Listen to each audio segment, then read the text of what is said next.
Hello friends, আসসালামু আলাইকুম। আমার চ্যানেলে নতুন একটি রেসিপি দেখার আমন্ত্রণ জানিয়ে শুরু করছি আজকের রেসিপি।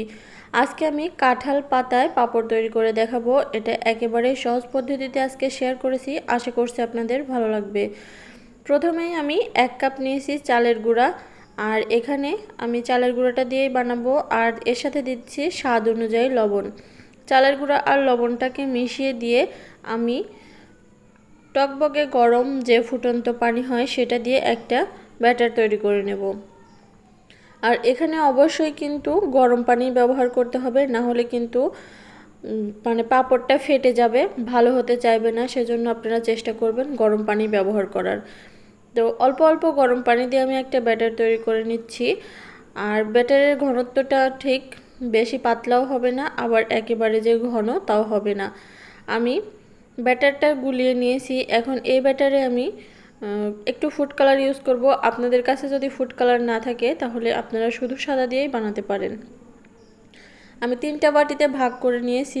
একটাতে রেড ফুড কালার দেব, আর একটাতে অরেঞ্জ ফুড কালার দিয়ে দেব, একটু দেখার সৌন্দর্যের জন্য আর কি। আপনাদের কাছে যদি ফুড কালারটা না থাকে তাহলে না দিলেও হবে, এটা একেবারে অপশনাল। তো আমি সবগুলোতে ফুড কালার মিশিয়ে নিয়েছি। আর এখানে আমি কাঁঠাল পাতা নিয়ে নিয়েছি। এই কাঁঠাল পাতাগুলোকে পরিষ্কার করে একটু তেল মাখিয়ে নিয়েছি। এখন আগে থেকে যে ব্যাটারটা তৈরি করে রেখেছিলাম একটা চামচ দিয়ে এভাবে করে দিচ্ছি। আর দেখতে পাচ্ছেন এই ব্যাটারটা কিন্তু আমার পাতলা করে দিয়েছি। একেবারেই পাতলা করে দিলেও এই কাঁঠাল পাতা থেকে সহজেই উঠে যাবে যদি আপনারা তেল মাখিয়ে নেন। অবশ্যই তেল মাখিয়ে নেবেন, না হলে কিন্তু উঠতে চাইবে না। আমি একটা পাতলা সুতি কাপড়ে তেল দিয়ে আমি কাঁঠাল পাতাগুলোকে ভালো করে মুছে নিয়েছি, তাহলেই হবে। তো এভাবে সবগুলো কাঁঠাল পাতা আমি করে নিয়েছি। তারপরে এখন চুলায় পানি বসিয়ে দিয়েছিলাম। পানিটা যখন টকবক করে ফুটতে চলেছে তখনই আমি একটা চালনির উপরে দিয়ে দিয়েছি কাঁঠাল পাতাগুলো। 1 থেকে 40 সেকেন্ড মতো লাগে এক খোলা পিঠা হতে।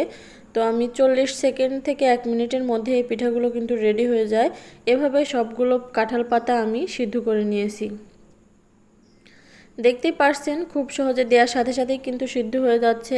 এভাবেই আমি সবগুলো পিঠা সিদ্ধ করে নিয়েছি, একটুও সময় লাগে না। অল্প সময়ে অনেকগুলো কাঁঠাল পাতার এই পাঁপড়গুলো তৈরি করে নেওয়া যায়। তো সবগুলো আমি আমার যতগুলো প্রয়োজন আমি এভাবে ভাপে দিয়ে নিয়েছি। তারপর এই যে এখন আমি সবগুলোকে তুলে নিব। তো দেখতেই পারছেন কত সহজে এটা উঠে যাচ্ছে। তেল না মাখিয়ে না নিলে কিন্তু এভাবে উঠবে না। তো সবগুলো আমি এভাবে তুলে নিয়েছি। এভাবে করে সবগুলো তুলে আমি রোদ্রে দেব। রোদ্রে, ভালো রোদ্রে 2 দিন সকালেই কিন্তু এটা সারা বছর একটা বয়মে ভরে সংরক্ষণ করতে পারবেন। আর যদি রোদের ব্যবস্থা না থাকে তাহলে ফ্যানের বাতাসে 2 দিন রেখে দিলেই শুকিয়ে যাবে। তো আমি এগুলোকে এখন রোদ্রে দেব, রোদ্রে দিয়ে শুকিয়ে নেব। ফিরে আসছি শুকানোর পরে। এই যে দেখুন আমি টানা রোদে 2 দিন দিয়েছিলাম, আর 2 দিনেই আমার পিঠাগুলো খুব সুন্দরভাবে শুকিয়ে গেছে। আর এটা কতটা পাতলা হয়েছে সেটা তো দেখে নিশ্চয়ই বুঝতে পারছেন। এখন এই পিঠাগুলোকে আপনারা সংরক্ষণ করতে পারবেন বছর জুড়ে।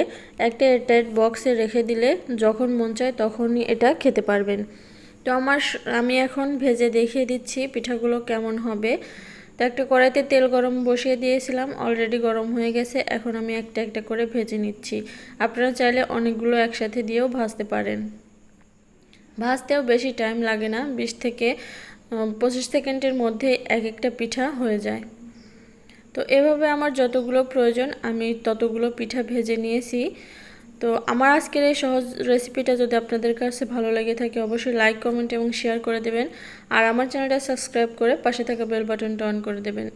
তাহলে পরবর্তীতে যখনই কোনো ভিডিও আপলোড করব নোটিফিকেশন আপনাদের কাছে পৌঁছে যাবে।